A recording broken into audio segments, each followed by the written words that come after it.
Hey ladies! So, to whom it may concern, congrats! You have passed the humiliation ritual. Now what? Coming from someone who's experienced it, I want to say 2 to 3 times, here's what you can expect. Lots and lots of resistance, hate, but on the other end of that beautiful rainbow, you can also expect growth, a glow up that no one has ever seen before, and elevation. And that's kind of what I really want to focus on today. I don't want to focus on so much the negative side of, coming out of a humiliation ritual or a smear campaign.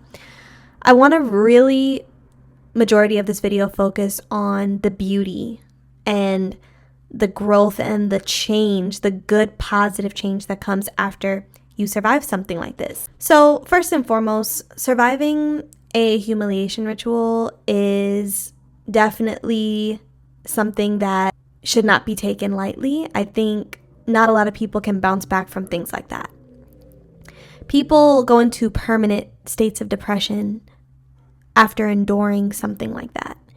People can fall into debt. People can sometimes unalive themselves. It's not a game.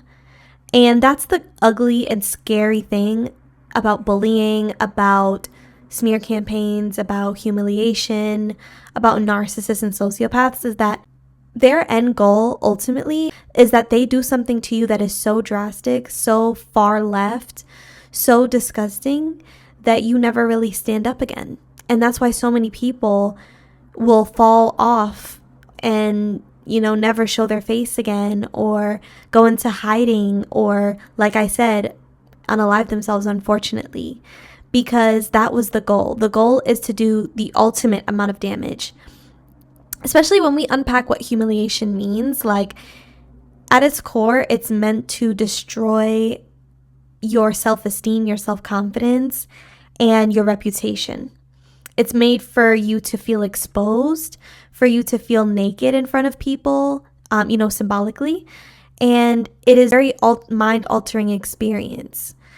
And the people who are inflicting this pain on you, it's psychological, which can be a lot harder to heal from and a lot harder to fix because, matters of the brain are very complex, which is why we have doctors who, specialize in these things. But the reason why I say congrats in, surviving this is because technically you weren't supposed to survive it. And I know from just being an exotical myself, being a beautiful woman myself, the humiliation rituals are initiations into being who you are. It's literally, it starts to become so common that you almost expect it. And for the beautiful women out there, for my exoticals, for my beautiful women, you can sometimes be a target for humiliation rituals from men and women. They sometimes don't like your confidence. Some people don't believe that, you being melanated, you don't deserve to have confidence. Some people feel like, because you're so beautiful, you deserve to be taken down a few notches, right? And so they plot on ways to destroy your character publicly and how they can try to, dismantle the pedestal that they've put you on. It's actually psychopathic, When you survive these things, it's almost like you level up spiritually. And when I say level up, I want you to think of it as like you're playing a video game, because that's literally what life is. It feels like a game sometimes. And if you're a victim of a smear campaign or a humiliation ritual and you're wanting to strategize how to beat it, how to get over it, and how to work through it moving forward, go ahead and click the link in the description box to set up a personalized video recording from me where we'll strategize and work through what you're going through and figure out how to move forward in your most empowered way. When you beat the smear campaigns, when you beat the humiliation ritual, when you beat that man who was trying to make you feel like you were nothing, even though you're everything. You beat that woman or that friend or that mother or that sister who was constantly trying to chip away at your self-esteem and your confidence and would do everything in their power to dismantle your pedestal and humiliate you publicly, you literally go up in ranking. You become somebody who can now discern when there's someone around you who is out for blood. You can discern when a man is not a good fit for you anymore. You can discern a narcissist. You can discern a sociopath, whether that come in a male or female packaging. You can now see things that you were never able to see before. And that's the beauty of leveling up. That's the beauty of going up in ranking. That's the beauty of beating the final boss and going to the next level, just like in a video game. And the design of the humiliation ritual is so that you never stand up again. You know, you're trying to beat that final boss, and it's designed so that you can permanently stay down, because it's really projection. So when you beat it, it's a slap in the face to these people, but most importantly, it is an opportunity for you to learn from your mistakes and to take radical action to change the things that, you know, may have attracted these people to you, change the things that made you vulnerable to a humiliation ritual in the first place. I think there's so much beauty in surviving it, because you can then do an audit of your life and you can say to yourself, all right, what did I do wrong? Or what did I do that I could have done differently? What am I going to do next time? What are some signs that I'm going to pay attention to moving forward? I always say to the people around me, all I need to do is go through one traumatic situation one time, and I've learned my lesson. I don't need to go back and experience it over and over and over and over again to learn my lesson. Traumatic enough, I'm learning my lesson the first time. And as I've gotten older these days, it doesn't even need to be that traumatic. If it's unsettling in my spirit, if it makes my nervous system go out of whack, immediately no, and immediately removing myself. I don't need to sit there and play the long game and, you know, be led to the same fate. I know how to discern now when something is toxic, negative, not for me, not a good fit, and I move around. I don't waste time. I don't plead. I don't beg. And I don't sit there and, you know, ignore the red flags, which is why I don't have sympathy for people who go through really toxic, ugly, traumatic things, have tons of people around them who are trying to wake them up and show them and teach them, you know, that that's not what they should be doing with their lives. They know it themselves, but the comfort of the toxicity is overriding their ability to think straight. I don't have time for that. At that point, you think life is a game. You're not serious. And I'm not going to make you serious. Keep being delusional. Keep being toxic. Keep attracting that to your life. That has nothing to do with me.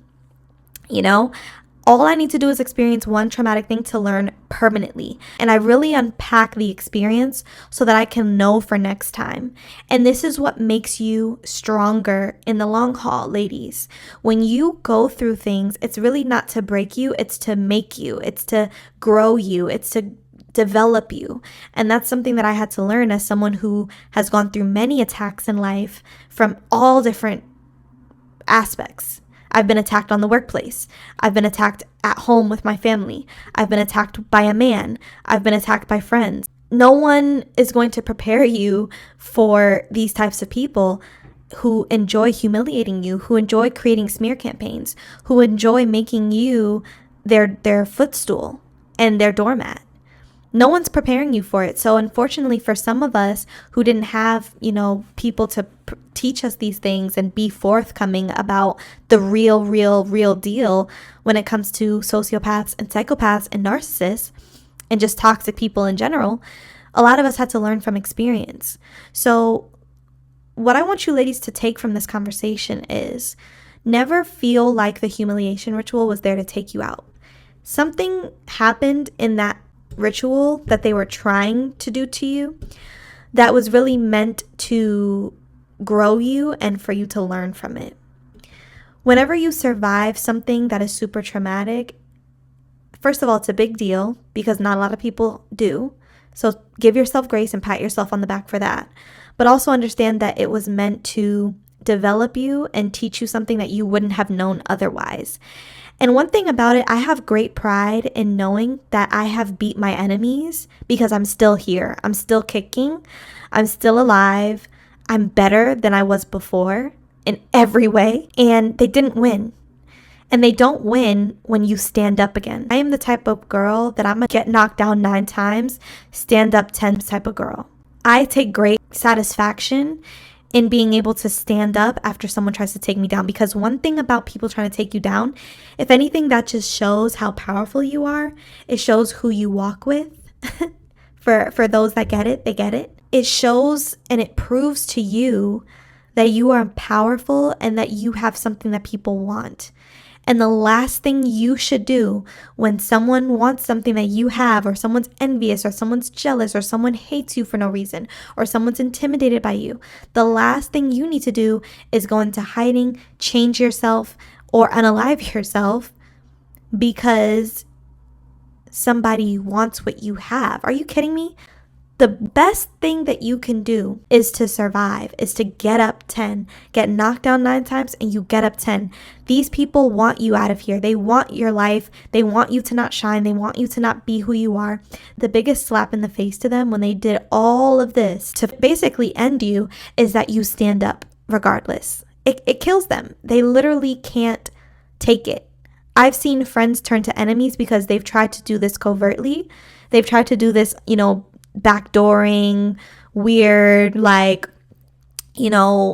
shisty type of stuff to me. And they think that it's going to put me down forever. And it doesn't. It doesn't, because I'm not that type of person. I'm not that type of girl. I always get up. So I want to encourage you ladies to always stand up, always get up. Do not let these people keep you down, and use these humiliation rituals, these smear campaigns, and these attacks as ways to learn, to grow, and to become a badder bee. This stuff should encourage you and let you know that you're on the right track. If someone is trying to take you out, it's because you're doing something right. You're doing something great. You're shining, you're glowing, you're successful. Something in you is making people have crazy reactions that they shouldn't. So that should tell you that you're on the right track, you're doing great, and that all you need to do now is learn from this experience so that you can become even stronger and even more unbreakable, so that you can continue down the path that you're meant to be on. So ladies, drop down in the comment section. Let me know your thoughts on humiliation rituals, and let me know how you've overcome your humiliation ritual. I'll also be leaving my email in the description box so you can share your stories with me there as well. Have a lovely day, ladies.